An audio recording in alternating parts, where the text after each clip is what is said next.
Hi, I'm Alison Stone, a Professor of Philosophy at Lancaster University in the UK. I'm going to introduce you to a 19th century woman philosopher called Frances Power Cobbe. She wrote about moral theory and how we know about moral truths and principles, i.e., moral epistemology. Also, she wrote on religion, evolution, duties to animals, feminism, welfare, mind and body, unconscious mind, aesthetics. That is to say, she wrote across the full range of areas of philosophy. Now, Cobb was born in Ireland, but she lived for a good part of her life in England, particularly London, and she lived together with another woman depicted at the bottom there, the sculptor Mary Lloyd, who would regularly be referred to as Cobb's wife. Amongst other achievements of Cobbe, a trivial one, which I love, however, she could be holding a book and reading it with one hand while writing something with the other, and she could also write two different things with the two hands simultaneously, although apparently it was very hard to make out what she'd written. Now, given how widely known she was, her ideas were discussed by most of the prominent figures of the time, for example, Darwin, Mill, Henry Sidgwick. Now, when Cobbe is remembered, she's typically described as being a journalist or a reformer or a campaigner. Now, the reason why she's called a journalist is that she wrote many journal articles in the thick journals, as they were called. So these were heavyweight journals that were at the centre of 19th century British intellectual life. And very unusually for someone at the time, Cobbe published them under her own name as a woman, and indeed she made a living in this way. Now, this term journalist is misleading. She wasn't writing in something that's the equivalent of, say, the New York Times. These journals were the outlet for philosophical and substantial intellectual thinking. So most of the articles that she was writing were, for example, 12,000 word papers on the nature of the mind or some issue in moral theory. And many of the articles that she published were subsequently gathered together into books. She also wrote some standalone books, and the first of these, which I'm going to talk about now, was a 2-volume philosophical treatise called The Essay on Intuitive Morals, in which she put forward her own moral theory. In her autobiography, which came out in 1894, Cobbe talks about how there she was in her early 30s. She'd written this big manuscript on ethical theory, about 600 pages altogether, taking it to the publisher, who was completely nonplussed by a young woman wanting to publish such a work. She talked him round. At first, the book came out anonymously, and it was favourably reviewed, being assumed to be by a man, as Cobbe notes herself.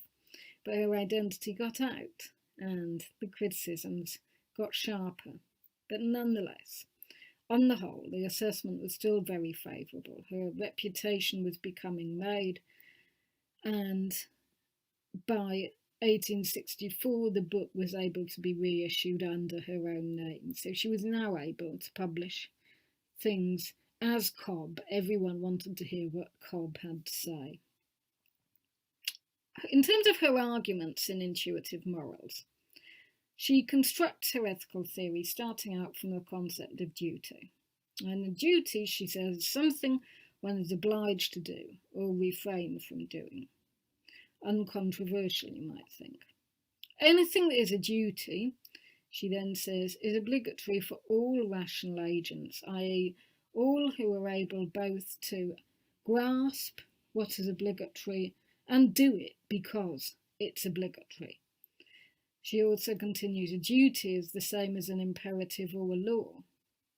But you can't have a law, she says, without a lawgiver, and that lawgiver must be God. Thus, she makes an argument for the existence of God from the concept of duty. Now, an obvious alternative, one might think, is that we legislate moral principles to ourselves. Cobbe doesn't take that view. She thinks that the moral law is absolute and that can only be possible if it is legislated not by us, but by God. Now, given then that she's got to God's existence, she continues by saying, well, then God must have created us, since he exists. He must have created us, and he must have created us as the sorts of beings that we've ascertained we are, rational agents who are able and required to follow the moral law.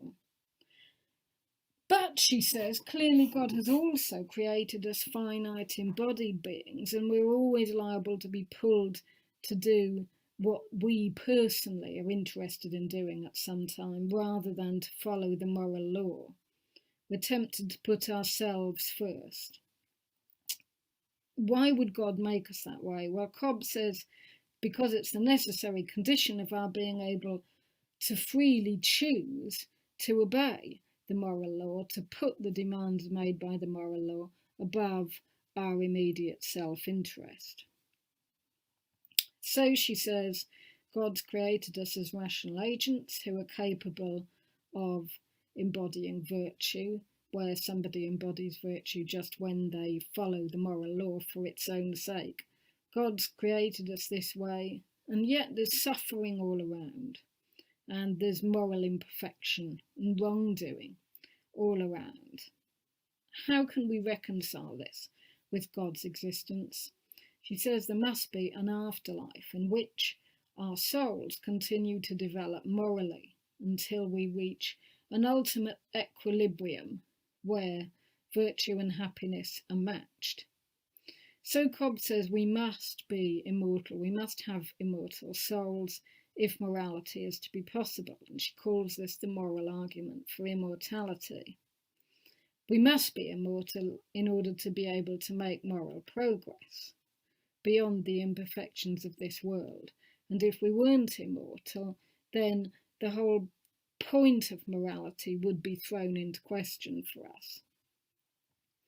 Now, I'm assuming that many of you know something of Kant's moral theory, and if so, you will see that Cobbe is heavily influenced by Kant, but there are some key differences. Whereas Kant's theory begins from our freedom and autonomy, Cobbe begins from duty. She says so herself. She's starting from the concept of duty and working out what follows from it. Whereas for Kant, we legislate the moral law to ourselves. For Cobbe, the law is commanded by God. And so it's a religious law throughout. Religion and morality are coextensive. Therefore, Cobbe says, there can be no atheist morality, an issue that she went on to discuss at length in antagonism to many other 19th century British theorists who did think that you could have a secular or atheist morality. Notably, these people that she jousted with on the issue included a number of women, for instance, George Eliot, Harriet Martineau, Vernon Lee, and Annie Besant. Now, Cobbe also claims that the concepts of duty, God, immortality, and their immediate implications are known intuitively. Now, this is nothing to do with some kind of woolly female intuition. Intuitionism is a whole tradition in moral epistemology, and generally intuitionists divide into two types. There's the rationalists, who think that basic moral truths are known intuitively in the sense that we know them with a priori reason, and on the other hand you've got sentimentalist intuitionists for whom we know these truths through some sort of moral sense. Something like our senses but as applied to the knowledge of moral facts and moral principles. Cobbe's on the rationalist side.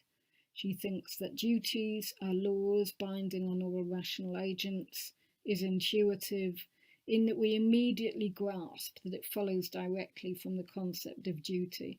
And you can see that all the other features of her theory that I just introduced are likewise her deriving what she thinks follows directly out of the concept of duty, concept of law, to the concept of God, to the concept of our being created by God, etc., etc.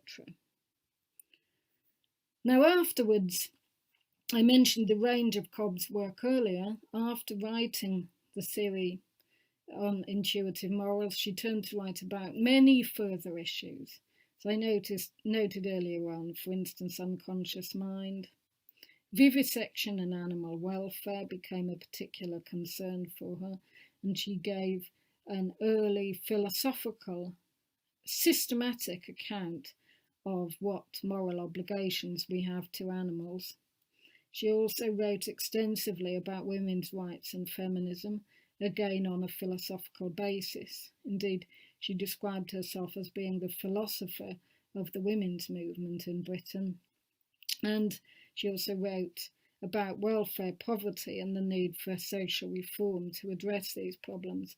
And I mentioned those last three examples, particularly to show you that it's an interesting feature of Cobbe's work and something that we can still learn from, that she was a public and practical philosopher. She didn't want to just do theorising. She wanted her theorising to affect and improve the social world around her, and she made a fairly determined effort to bring about all sorts of beneficial social reforms in 19th century Britain.